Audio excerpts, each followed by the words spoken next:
Hello again, everybody, and welcome to Orange First, or as Jersey girl Allison Mastrangelo says, Orange First. It's O-R-A-N-G-E, Allison, orange. Orange is A-H.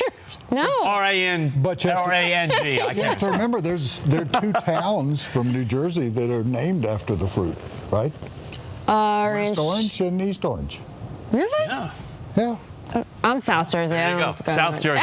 All right, anyway, we're here on Orange First, brought to you by Otterbox, Lionel Bienvenu, Woody Page, and Allison Mastrangelo. We're talking Broncos football, and we're talking the first victory Monday since October 2nd. Where were you on October 2nd, Woody? I was in grade school, I think. Yeah, I mean, bread was like a nickel, gas was 25 cents a gallon. Were you even born back on October 2nd? I was born getting ready to cover the Rockies postseason. That's right. The Rockies were still in the playoffs the last time the Broncos won a football game, but they broke that 8-game losing streak on Sunday. Shut out the New York Jets at Mile High 23-0. There was dancing in the streets. There was dancing everywhere. Troy Rink, our Broncos insider, Woody, even pulled a shimmy live on the field. Allison was dancing with players in the locker room. It was a joyous occasion, which had not been the case around here for a long time. Yeah, Santa Claus shouted out with glee. So, Allison, let's start with you, since you were in the locker room interviewing players live. Yeah, that's me right. first, Woody, me first. On Denver 7 yesterday. I mean, just the fact that they were eliminated from the playoffs officially, okay, that's fine. But just to get a win, they didn't know what to do with themselves. So excited. Shelby Harris on another level. They love to win, and they remembered that yesterday. And also, mid-interview with Shane Ray, they kept saying, like, he could not stop talking about when they're in a lead, what the defense can do, and they showed it. And then Shelby Harris, that's when he jumped in, and we all started dancing in that.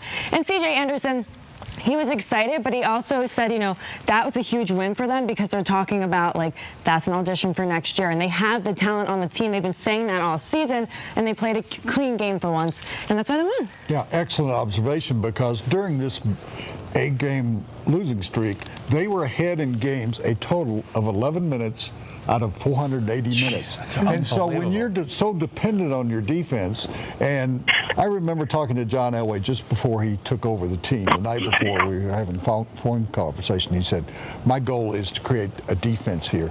And so they've spent such a ton of money on defense, but the defense cannot be effective if they're not ahead in the game, because teams then game plan that if we're ahead, we're just going to run the football and throw short passes. And so that sort of backfired for the Jets because they never could get ahead in the game. And it's a great recipe and blueprint for success if it works. And it hadn't worked for so long. Mm-hmm. Yeah, I mean, they've been preaching about this clean football, don't turn the ball over, get a lead, let the defense do what it does. And for the first time in 9 games, they got it done. All right, our Broncos insider Troy Rank is at Dove Valley, where Vance Joseph just had his Victory Monday / Back to Work Monday press conference. This is both of them. They got a game on Thursday. There's no celebrating today. They're back to practice Monday. Troy, Vance Joseph today, nothing earth-shattering. There was no changing quarterbacks. There was no asking about job security this time. Pretty much everybody happy out there that they just got a victory and now looking ahead to another game in 3 days. Yeah, as you mentioned, they hadn't won a game in 70 days and now have a chance to win 2 in 5 days. So Vance Joseph is embracing that opportunity. Frankly, I think if they win this game on Thursday... Can you guys hear Troy? No. Me neither. I just thought you were the only one. I don't hear anything, so I don't know if he's there or not. All right, well, let's just talk. You guys let me know in the booth if Troy's on the phone. None of us can hear him out here, so he might just be talking. Yeah, I don't know either, but none of us can hear anything. That was one of those odd moments where I went, yes. Oh, okay, well, at least they're able It's to a hear me. live web, not live TV, but live on the Denver channel. And wait, I think we got something. Can you hear anything now? Troy, you there? Yeah, I'm here. Can you All guys right, hear me? good. Yes, I can hear you now. I don't know if Allison and Woody can hear you. Oh, we got you. That's good. I like live Facebook. You know, Troy, you sound so much better when we can't hear you. It's amazing. Yeah, exactly. But anyway, dude, I know we were talking. I know we were talking about a Victory Monday and a / Back to Work Monday as well, kind of combination here. But nothing really earth-shattering for Vance. As I said, they won the game. So just give us a kind of recap of what he said out there today at Dove Valley. Well, basically, as you mentioned, they hadn't won a game in 70 days. Now they're embracing the opportunity to have a chance to win 2 games in 5 days. So Joseph's looking forward to that. They're trying to trying to avoid the indignity of being only the 3rd team in franchise history to not win a road game. I think if Vance wins another game, he's safe. I mean, he might be now, but certainly if they were to go play well on the road, win 2 in a row, I think that would kind of finally silence any issues surrounding Joseph's job security. What was interesting to me, Lionel, was I asked him, why not, when you look back at how they played an 11-man personnel as their base for offense, got away from 3 wide sets, any kind of regret that they didn't do that earlier in the season? And he did talk around that. But that was the one thing I took from that game was that was the blueprint they should have been following all along. I mean, they kept trying to shoehorn an offensive scheme that didn't fit the personnel. And you saw yesterday that even if they're boring, it was better to be boring and not turn the ball over to give your defense a chance.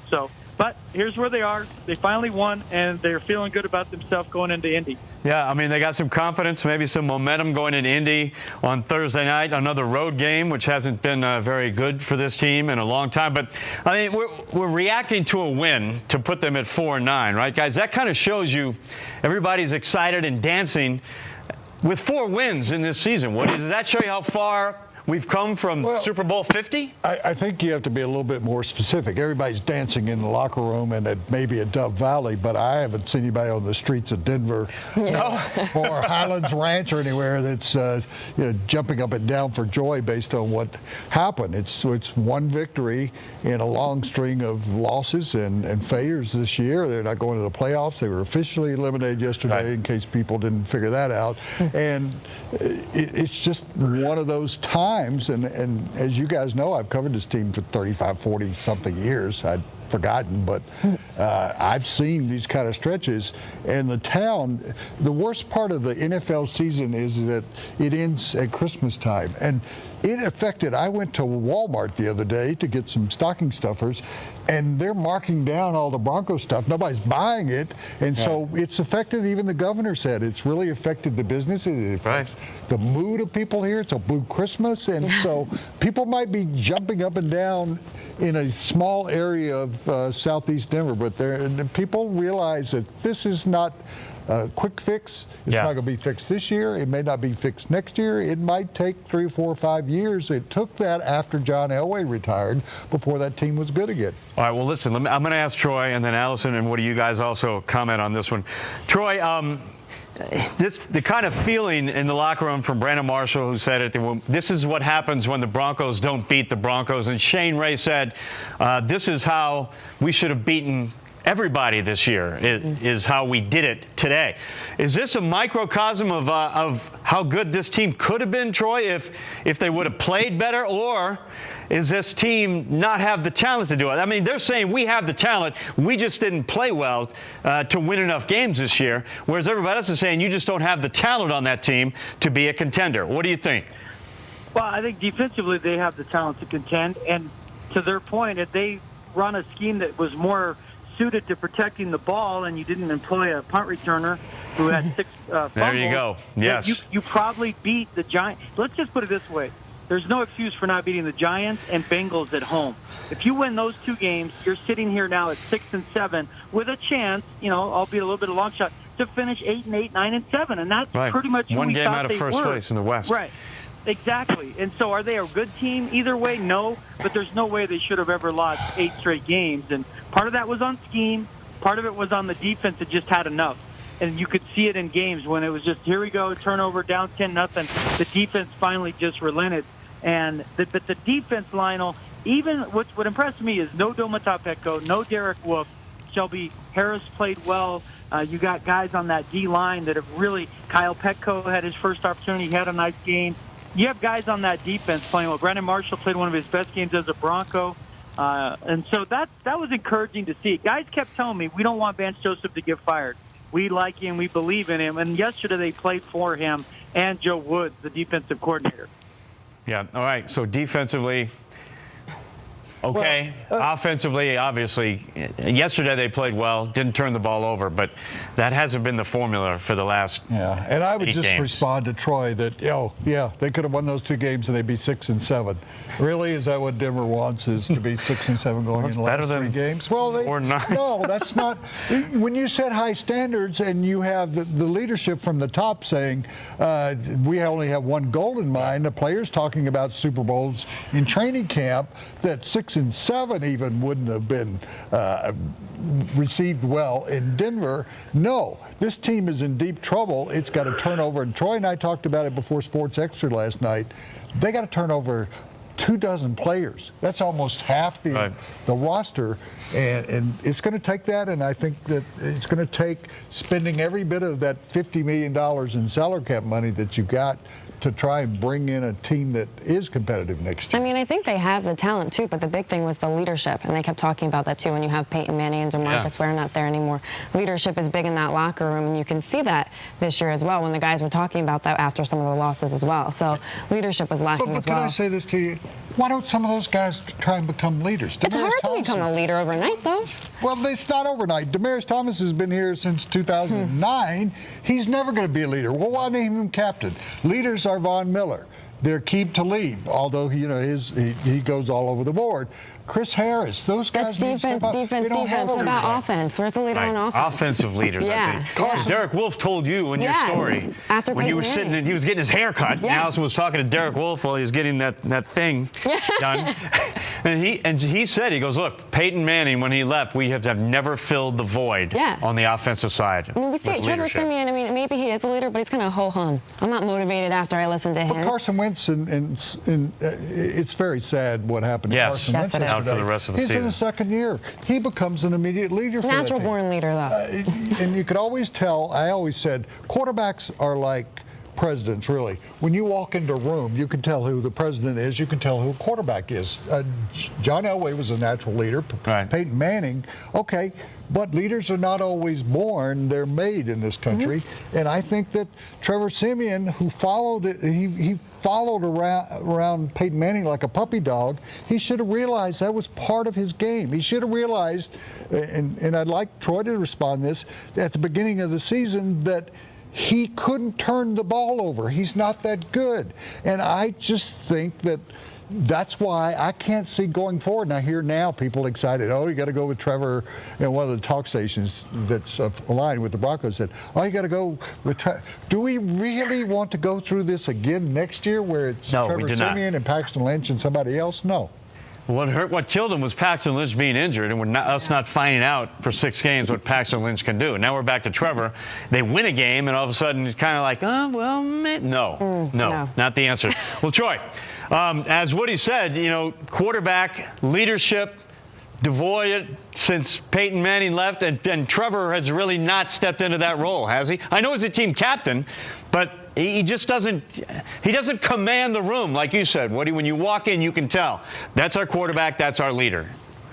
Well, again, the reason Trevor's a leader is because of the respect he gets in the locker room from how hard he works, the time he puts in. But the reality is he hasn't accomplished anything in this league. It's hard to lead from that position if you haven't accomplished something, number one. Or you don't have a dominant personality. Like you mentioned Wentz. Yes. And I've been around Wentz. I was interviewing Wentz at the Combine.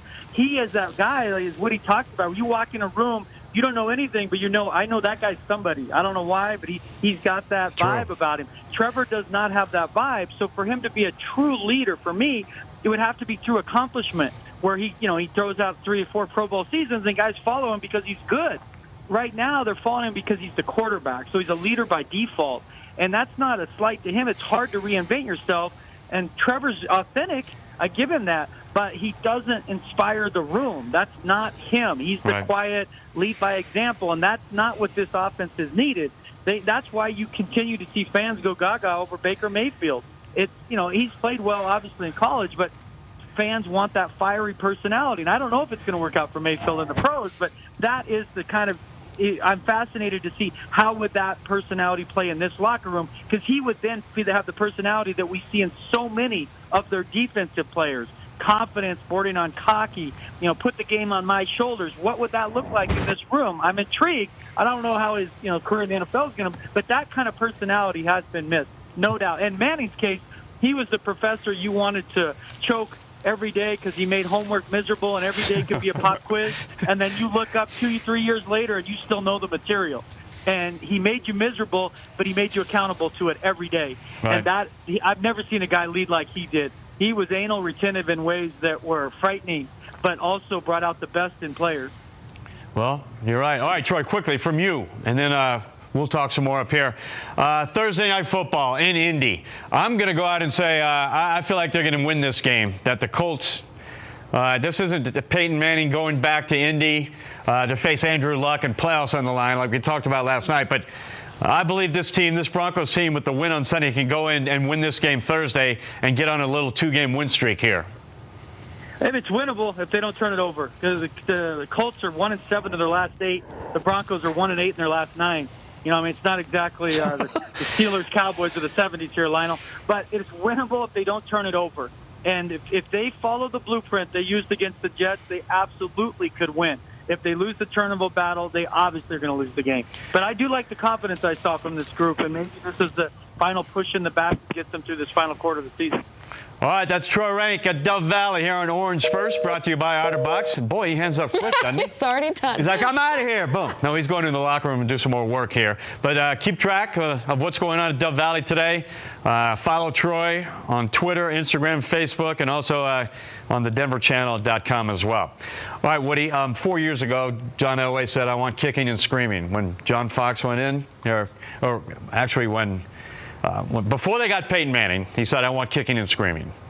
And we haven't seen any kicking and screaming on the offensive side of the ball since Peyton left. As Troy said, it's just not Trevor Siemian. He's a great guy, but he's just very, very low-key, not very energized, I guess you would say. Even CJ said it one time. He said, he's got a very, very, very, very, very low heartbeat, very slow heartbeat. It takes a lot to rile him up, I think. I just think that there's some issues to deal with in the last 4 games. Do you want to, teams always say, we want to go out in style and build on that for next year. That could be a little bit alarming, though, that you have more confidence in some players that you should be getting rid of. And does the draft choice, if you're not getting number 1 or number 2, does it really matter whether you get 4 or 7? No, you're going to get one. If you want a quarterback, you can get one of the top 4, whether it's Josh Allen from up here in Wyoming or Baker Mayfield, who's going to last. You could probably get him at the top of the 2nd round. Right. From everything that I've done studying, that the 2 quarterbacks from California are going to go 1 and 2. Right, Rosen and Darnold. Lamar Jackson could go drift along, and I've continued to say that's the guy I like. He's a Dak Prescott kind of leader. He doesn't throw very well from the pocket, but I'm going to finish today, and I haven't brought this up all year or years.